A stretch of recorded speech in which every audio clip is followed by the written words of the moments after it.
Hi guys, अस्सलाम वालेकुम everyone. कैसे हैं आप सब गाइस? आई होप आप सब बहुत ही अच्छे होंगे, खुश होंगे और हेल्दी होंगे इंशाल्लाह। गाइस अल्लाह का शुक्र है, मेरी बाबू का सारा एग्ज़ामिनेशन हाफ़ ईयरली का खैरियत से सलामती से ओवर हो गया, ख़त्म हो गया।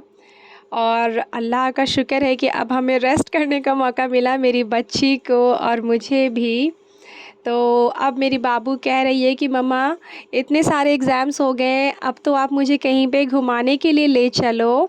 तो मैंने कहा कि हाँ बेटा, ज़रूर इंशाअल्लाह ताला मैं आपको घुमाने के लिए ज़रूर ले जाऊंगी। और मुझे मेरे वर्कआउट भी शुरू करना है, क्योंकि एग्ज़ामिनेशन की प्रिपरेशन की वजह से और स्ट्रेस की वजह से मैं ना कहीं जा रही थी, ना वर्कआउट कर रही थी, ना जिम जा रही थी। लेकिन अब इंशाअल्लाह ताला मुझे मेरा वर्कआउट शुरू करना है इंशाअल्लाह ताला, और पढ़ाई भी जारी रखनी है इंशाअल्लाह ताला। बाबू को कुरान भी सिखाना है, कुरान भी पढ़ाते रहना है, क्योंकि कुरान तो हमें डेली ही पढ़ना चाहिए, नहीं तो फिर भूलने का ख़तरा होता है। गाइज़, 3 बातें हमें कभी भी नहीं भूलनी चाहिए: मौत, एहसान और नसीहत। अगर हम अपनी मौत को याद रखेंगे गाइस, तो हम ख़ुद ही नमाज़ पढ़ेंगे और अल्लाह का काम करेंगे, नेकी का काम करेंगे, रसूलुल्लाह सल्लल्लाहु अलैहि वसल्लम की सारी सुन्नत को याद करेंगे और फॉलो भी करेंगे। और नसीहत जैसे किसी ने भी अगर हमें कोई अच्छी नसीहत दी है तो हमें उसे फॉलो करना चाहिए, उसे याद रखना चाहिए। और तीसरा है एहसान। गाइज़, अगर हम पे किसी ने एहसान किया है तो हमें उस एहसान को याद रखना चाहिए।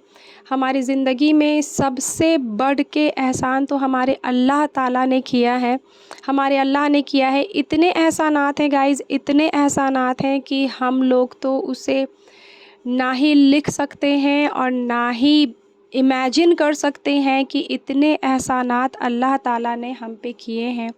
अगर आप सर से लेकर पाँव तक अपनी बॉडी को ही देखेंगे ना मिरर में, आईने में, तो आपको उस वक्त भी पता चल जाएगा कि हम पे अल्लाह ने कैसे कैसे एहसानात किए हैं।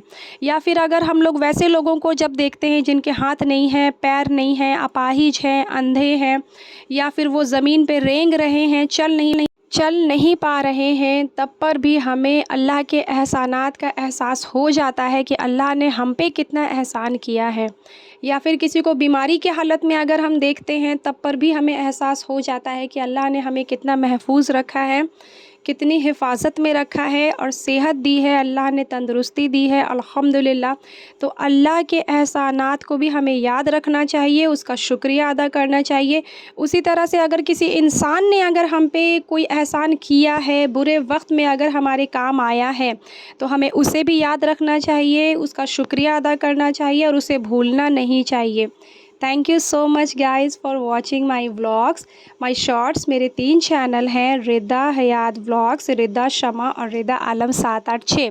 प्लीज़ गाइज़, आप सब मेरे चैनल को सब्सक्राइब कीजिए, शेयर कीजिए, देखा करिए मेरे व्लॉग्स, मेरे shorts. I love you all guys. आप सब मेरे पापा को, मोहम्मद कमरुद्दीन को, अपनी दुआ में याद रखिएगा। अल्लाह मुकम्मल शिफा दे उनको। Thank you so much, bye.